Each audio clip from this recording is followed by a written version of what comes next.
Hello friends, this is James Corbett at CorbettReport.com with your thought for the day, March 31st, 2015, and I came across some vitally important information while browsing around online recently, so I thought I would share it with you. This is from pch.gc.ca, aka the Government of Canada Canadian Heritage website. Rules for flying the flag. Display of the flag. The national flag of Canada should be displayed only in a manner befitting this important national symbol. It should not be subjected to indignity or displayed in a position inferior to any other flag or ensign. The national flag always takes precedence over all national flags when flown in Canada. The only flags to which precedence is given over the Canadian flag are the personal standards of members of the royal family and of Her Majesty's blah blah blah. Oh, oops. Oops, did I do that? Oh, I'm so sorry. Oh, sorry, Mrs. Queen. Sorry, Government of Canada. Sorry, Canadian Heritage website. Actually, I'm not that sorry. I'm not that angry either. I'm not angry at the people who are brainwashed enough to believe this, the 30 million or so Canadians, and the 7 billion or so assorted people around the world who are brainwashed enough to believe in the most destructive, violent, tenacious, bloody, tyrannical cult that has ever been known in the history of humankind. I am referring, of course, to the cult of statism.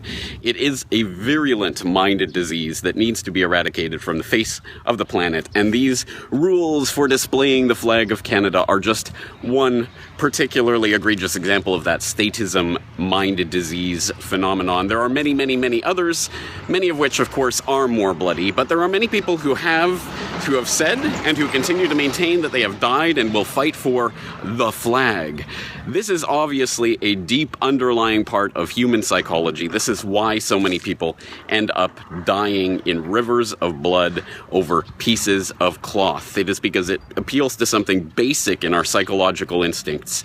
And it is disgusting, but it is what it is. And we have to understand that everything about the trappings of these elections and these figures up on the stage and the leaders and the alpha male psychology, all of this is deeply well understood by the people who have created this system in order to get people to go along with the bloodshed and the slaughter and the violence and the guns to the head that is all of these ridiculous pieces of laws, rules, regulations, and other restrictions that are placed on otherwise free human beings.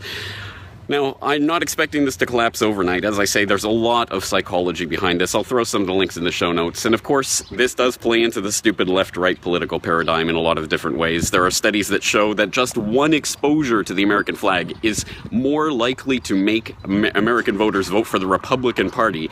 The Canadian flag is red and white as a part of a historical phenomenon. Look up the Great Canadian Flag Debate and learn about how the Liberal Party engineered it so it looks suspiciously like the Liberal Party colors and all of those types of ridiculous left-right shenanigans.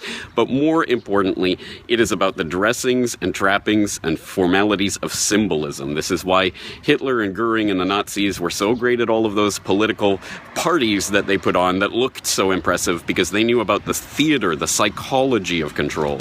It is an exceptionally important part of the matrix that we're living in.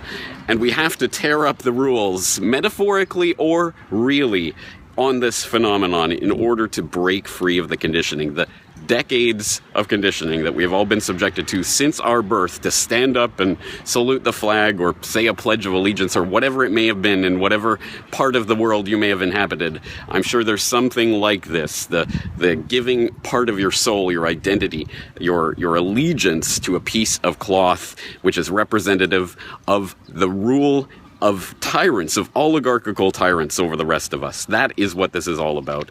Please resist.